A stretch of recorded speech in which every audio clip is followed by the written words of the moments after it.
प्राणायाम करताना मी जे काही बोलतोय ते तुम्ही अनुभवलं का सांगा. प्राणायाम सुरू होताच श्वास फक्त आत आणि बाहेर जात नाही. कारण प्राणायाम म्हणजे फक्त दीर्घ श्वसन नाही. मग प्राणायामाच्या 4, 2, 6, 2 या आवर्तनामधून हे संपूर्ण अस्तित्वात एक लय निर्माण होते आणि हे अस्तित्व आणि तुम्ही एक आहात असं प्राणायामात तुम्हाला वाटतं, असं मी फील केलं. एक एक प्राणायाम करताना शरीराचं श्वास घेणं, रोखणं, सोडणं, थांबणं हे हळूहळू अलिप्त होऊन वेगळं होऊन पाहताना मला तर जाणवलं, तुम्हाला जाणवलं का सांगा, की शरीर हलकं, शांत, स्थिर, पण आरोग्य संपन्न आणि ऊर्जावान व्हायला लागतं. शरीरातली ऊर्जा वाढायला लागते.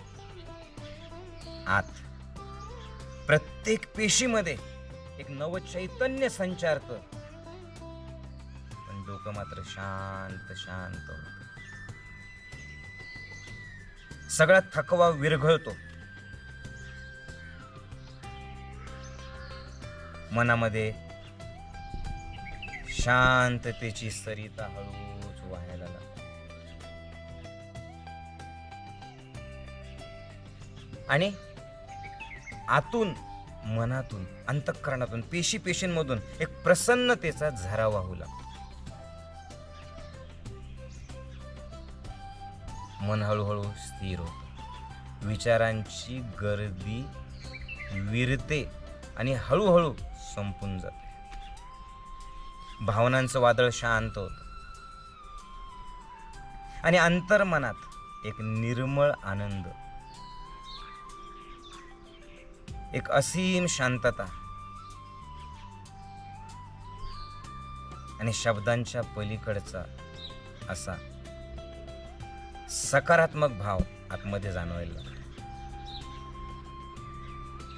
4, 2, 6, 2, 4, 2, 6, 2 हे सायकल करता करता अवस्थाच अशी होती की क्षणभर स्वतःचा सुद्धा विसर पडतो आणि फक्त शांतता, पवित्रता, आनंद, समाधान इतकंच उरतं. जणू श्वासोश्वासाच्या या 4 टप्प्यातून प्राणायाम करताना या श्वासाच्या माध्यमातून ही वैश्विक ऊर्जाच आपल्या आतमध्ये उतरते आणि आपलं मन, शरीर, आत्मा एका दिव्य समरसतेत विलीन होतं. हे विश्व आणि मी एकच आहे असं वाटतं. प्राण अधिक आयाम म्हणजे प्राणायाम. प्राण निर्माण होणं,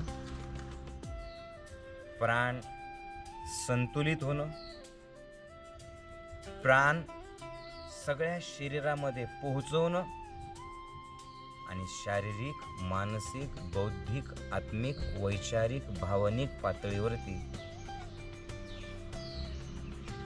स्वास्थ्य अनुभवणं हे आहे माझ्यासाठी प्राणायाम. हे मी अनुभवलं.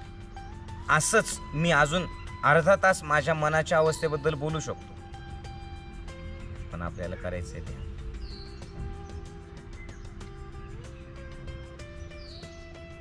हे जर तुम्ही अनुभवत नसाल मंडळी, तर मग अनुभवलंय काय तुम्ही? मग प्राणायाम काय करत? मग डोळे उघडे, इकडे तिकडे बघायचं, अस्वस्थ. याच्यासाठी रोज साधना, रोज साधना, रोज साधना. मग ही समरसता, समीपता, सायुज्यता हे अनुभवता येतं. आणि मग जे ज्ञानेश्वर माऊलींनी सांगितलं, देवाची द्वारी उभा क्षण भरी, तेने मुक्तीचारी साधी येल्या. 4ही मुक्ती आपण अनुभवतो.